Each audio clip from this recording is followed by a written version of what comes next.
আসসালামু আলাইকুম।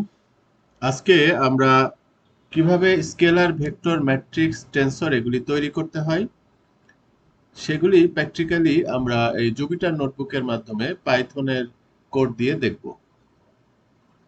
তো সেজন্য আমরা নামপাই একটি লাইব্রেরি আছে, সেটিকে আমরা ইম্পোর্ট করে নিলাম।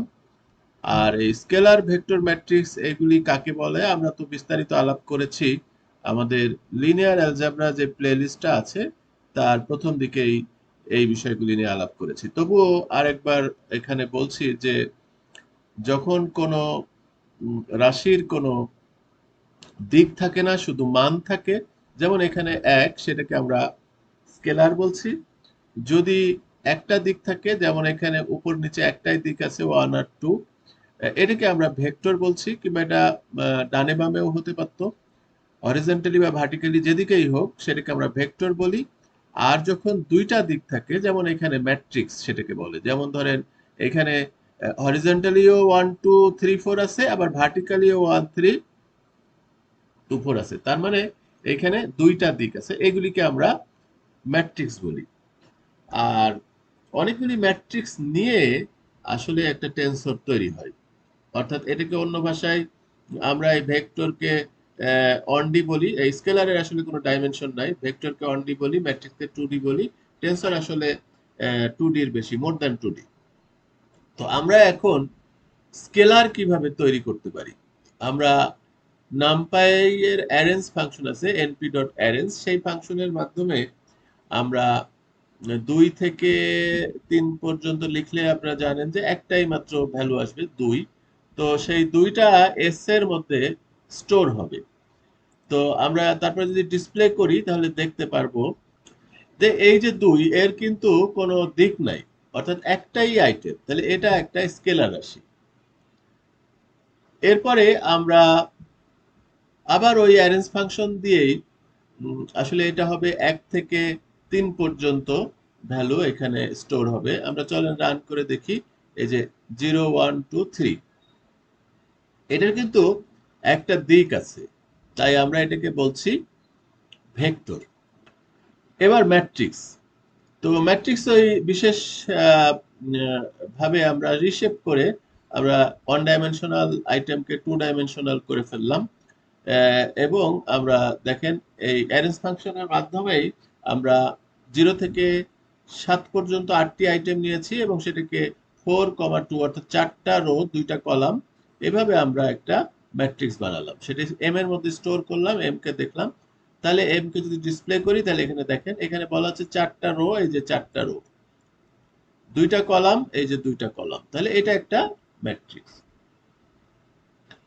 তো এভাবে আমরা অ্যারেঞ্জ ফাংশনের মাধ্যমে যদি রিশেপের মাধ্যমে যদি আমরা 3D করতে চাই, অর্থাৎ দুইয়ের অধিক ডাইমেনশনে নিয়ে যেতে চাই, তখন আমাকে এখানে 4 2 3, এটার মানে হলো যে এই যে 24টা আইটেম থাকবে অ্যারেঞ্জ ফাংশনের মাধ্যমে, যে 24টা আইটেম এই T3D-র মধ্যে ঢুকবে, সেটাকে আবার 4 2 3 মানে 4টা ম্যাট্রিক্স হবে, যার শেপ থাকবে 2টা রো 3টা কলাম।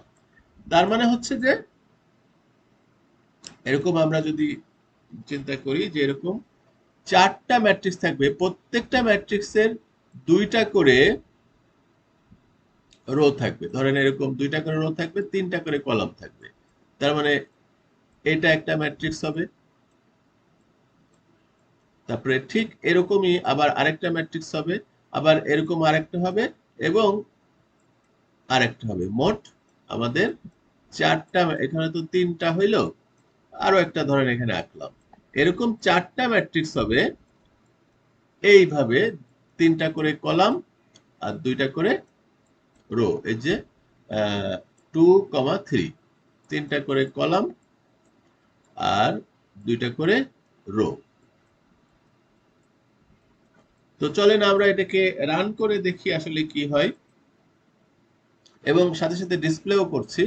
এই যে দেখা যাচ্ছে যে এখানে 1টা 2টা 3টা 4টা, প্রত্যেকেরই 2টা করে রো 3টা করে কলাম, এবং এইটাকে আমরা টেন্সর বলছি বা 3D বলছি।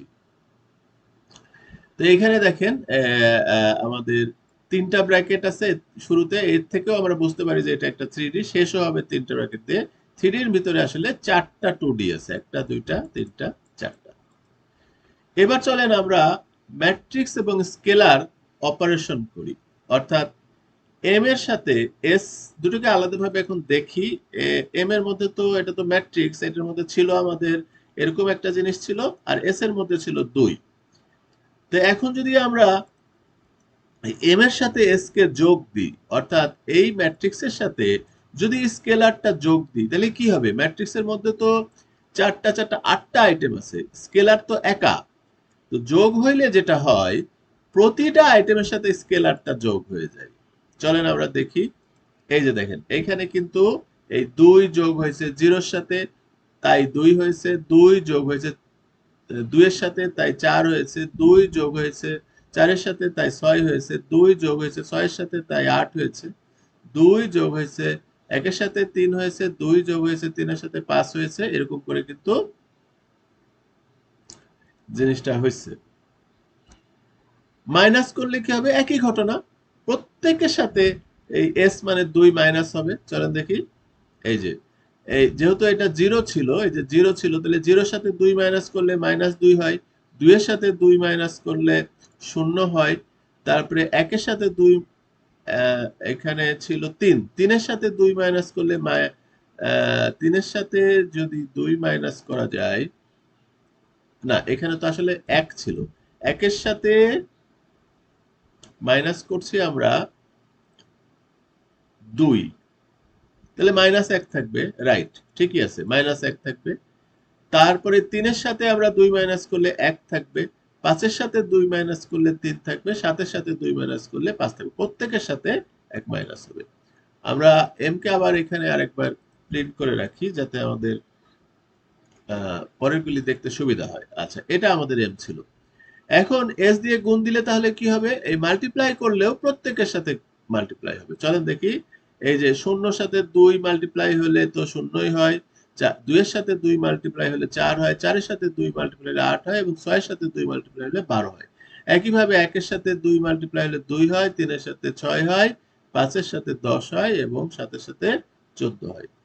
ভাগ করলে প্রত্যেকের সাথে ভাগ হবে, প্রত্যেকের সাথে ভাগ হয়েছে। এখন ভাগ হইলে তো দশমিক চলে আসবে, কারণ আমরা যদি 2 এর সাথে 2 ভাগ করি তাহলে 1 পয়েন্ট সামথিং, মানে 0, আসলে 0টা আর দেয় নাই। 3 এর সাথে 2 ভাগ করলে হচ্ছে 1.5, 5 এর সাথে 2 ভাগ করলে হবে 2.5, এরকম করে এখানে হচ্ছে। এভাবে স্কেলার, ম্যাট্রিক্স এবং ভেক্টর, টেন্সর এগুলি তৈরি করতে হয়, এবং ম্যাট্রিক্সের সাথে স্কেলার অপারেশন করলে আসলে কি হয় আমরা সেগুলি প্র্যাকটিক্যালি আমরা পাইথনের মাধ্যমে, এই নামপাই লাইব্রেরির মাধ্যমে জুপিটার নোটবুকে করে দেখলাম। আশা করি আপনাদের ভিডিওটি ভালো লেগেছে। আজ এ পর্যন্তই, ভালো থাকবেন।